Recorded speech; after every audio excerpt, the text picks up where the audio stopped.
Yeah. All right. Thanks all for joining us. We'll jump straight into the questions. Matt, you want to get going? Yeah, good morning, Dave. Last year with fall, you said you changed up how you ran fall ball, more, fewer scrimmages, more, I guess, skill work.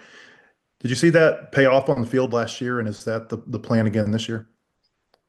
Yeah, I did. Definitely. I thought that it pushed us forward as far as just knowing a little more about our team and then development. I thought we jumped a couple of months by doing it that way. And it's it'll be the way we run, our practices this fall. And some of it has to do with, the rosters are a little smaller, you have less pitchers. Um, so our scrimmages this fall will be mostly Friday, Saturday. And then actually the first couple of weekends, we're trying to build kids up. They might only throw one inning apiece. So the scrimmages are going to be shorter. And we might even design them where we have a 3 inning scrimmage. We take a 10-minute break and then we start another one, whether it's 3 innings, 2 innings, at least for the first couple of weekends, because we want kids to just start. We want them to feel like they're starting instead of just running them in. Um, and just try to have a format like that. So upbeat, moving pretty quick, everything matters type practices. You announced you're going to play Little Rock and DBU in the fall this morning. What do you think those two teams can do for your program? Well, I think more than anything, we're just playing some outside competition, no matter who we're playing. Um, you know, both teams probably would have played us maybe twice, but they have other, they're playing someone else another game. We can only play two. The way we want to do this, obviously, we're starting as early as you can start, which is today. And then we have a 45-day window. Those two scrimmage games are really at the end of our fifth week.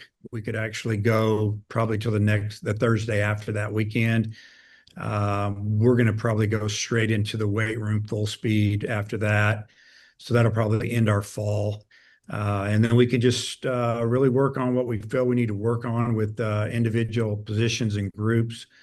But just playing outside competition, putting one lineup on the field, it kind of shows you a little bit about where you're at. You've had some falls where you played teams, had them come in here, and then you've had some falls where you didn't. What goes into making that determination whether or not that's something you want to do during your fall ball? Yeah, I felt like last season it just felt good to play somebody else at the end of fall instead of playing, so to speak, a red-white series. Seems like we always run out of pitching. Somebody gets hurt. You're asking maybe someone to double up, throw, on a game one, and then come in and throw in game 4 or 5. And at that time of year, I'm more about resting guys than getting that series in. I think 2 years ago, I shut it down in the seventh inning of the last game that was going to determine who was going to win the series because we'd already had some guys with sore arms and we were just recycling guys. It didn't make any sense. So I like this, where if we can finish fall ball with a couple of games, I think the guys get excited to play somebody else, kind of finishes it up and get them mentally ready to go to the off season, so to speak. And that's what we're going to do. Hutch, go ahead. Dave, you mentioned that new format where you're wanting to do maybe 3 innings, take a break, and then another couple innings, just to have more guys feel like they're starting. Is that maybe because like y'all have so many different options of guys, and you're trying to figure out who you can go to as a starter? Yeah, we have some really good young pitchers in here, a couple three transfers, and a couple three, 4 or 5 really that have come back that are sophomores and juniors with experience. I mean, we lost basically our whole starting rotation. Last year we had Gackle starting, then we put him in the pen. He was amazing in the pen. We feel like he'll be a starter this year. As a matter of fact, I was going to mention this. We're not even going to pitch Gackle this fall. We're going to rest him and build him up. And he has a lot of experience pitched in the summer with Team USA. Just kind of taking care of him and no issues there. Kind of think about Smith a couple of falls ago. We didn't let him throw until late September. he was going to throw a couple different outings, and the outing he threw, I think he threw 11 pitches and struck out three of our hitters and was throwing the ball in the upper 90s. And we're kind of going, that's probably enough. And we kind of shut him down. So this fall we're going to do the same with Gackle, but just let him not even throw to our team. So, but yeah, we just feel like that we've got a lot of decisions to make. We've got to try to develop some guys and maybe as starters, let them come out of the blocks like they are starting the game and get the feel for that. And then the innings will increase the next weekend and the next weekend. So maybe we won't have to go to, say, on the weekend, if we play Friday, Saturday, we play 4 3-inning games, so to speak.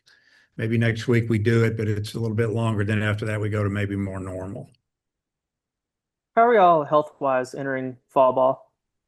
I think we're in really good shape. We had a lot of the young pitchers, high school seniors that came in early, went to summer school, got with our strength and conditioning coach Hunter Bell. They worked extremely hard, taking some classes and kind of got acclimated. They've also been ramping up. So we feel like we'll get to see a really good side of some of these freshmen that maybe in the past we haven't been able to get it till later in fall baseball. Everyone seems to be healthy. Cahillo is probably, I don't know if you knew this, but he kind of hurt his hand this summer.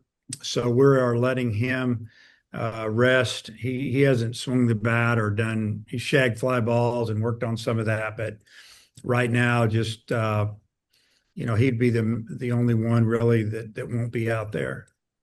And last one for me right now. I noticed you've got another lefty wearing number 33 in Ethan McIlvain.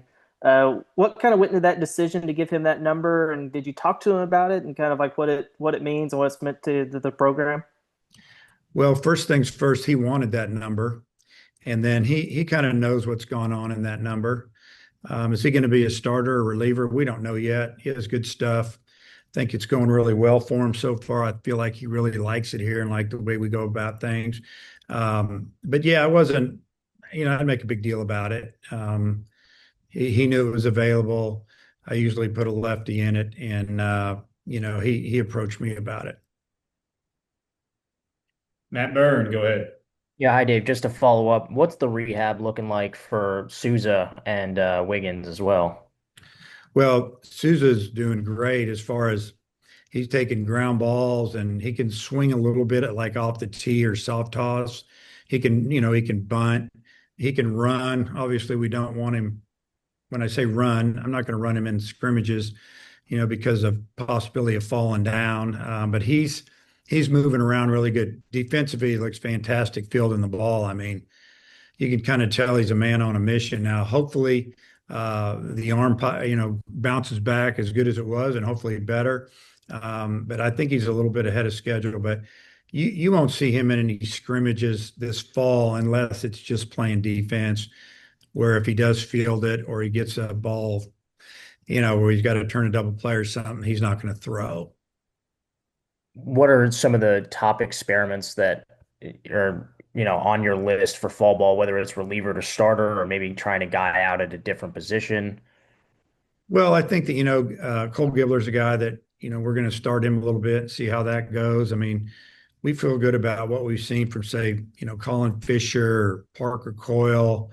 Hunter Dietz is back, and he seems to be throwing the ball better than ever. He went and pitched in the Cape and got better every outing. And I don't know. I'd say those are the ones that jump out at me right now. There's some freshmen that, we feel that can help us this season, just on the way they're throwing their bullpens and, looking at their metrics a little bit. But I don't want to say too much about the young guys yet. But, on the mound, those are some of the experiments. And then obviously, we've got some freshman infielders that, who usually you recruit out of high school. It's a shortstop. So they're all used to playing there. I've told all the infielders we're going to bounce you around a lot. You can learn how to play other positions, and we'll just see how it shakes out. I think Charles Davalon is really crushing it in A ball. I mean, how much time have you had to catch up with some of your draft picks? Yeah, just following them through, nightly reports, that type of stuff. We talk about it in our meetings every now and then with how guys are doing. And yeah, I mean, it's great to see those guys have success. When you're an offensive player, if you know the strike zone and you don't strike out a whole lot, you're gonna hit. That's what he's doing. And last one, over the course of ball progressing, how vocal do you plan to be about kind of that looming question of taking it from 40 guys down to 34? Well, there's some new rules, and it's hard to go into all the details, and most of them, but uh, they know what they're up against. Doesn't mean that there's a one time situation with all the teams for this year that you might have a 34-man roster, but there's going to be more than that eligible to play, if that makes sense. And I know it doesn't, but it does. And yeah, so that it is what it is, and it's that way everywhere. I think the roster size, most SEC schools are going to be able to go 5 or 6 over 34 and be able to keep around 40. So we'll see how it plays out. Daniel Shee, go ahead.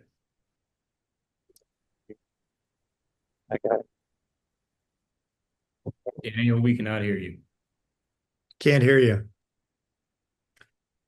Dudley, jump in. Obviously you've got some guys slated for the outfield. I know you've got some versatility coming in with some players as well. Who are some of the guys that you're going to look in out there in the outfield during the Uh, Micah New, transfer from Marshall. Damian Ruiz, transfer from Lamar. Obviously, Zach Stewart, Kahia Aloy, Brenton Clark. I mean, that just named 5. I know I'm missing guys. Brenton had a great summer. Um, you know, we got a couple freshmen. We got a couple freshmen that play infield that could play outfield. Uh, you know, we're going to play them all. They've been working extremely hard. It's a good mix of right and left-handed hitters, and I think before fall's over, we'll kind of have an idea what we're thinking about doing there. Also, what are some of the options at third? Got a lot of options at third, because you could take every one of the high school kids and put them at third that were shortstops. They all field well, they throw well, they run. Probably the situation is, who's going to swing the bat the best. Could put Cam Kozel over there. I think that down the road, that I think in professional baseball, that might be a spot that they put him just with his physical size. He kind of looks the part. That's an option. So, yeah, there you go.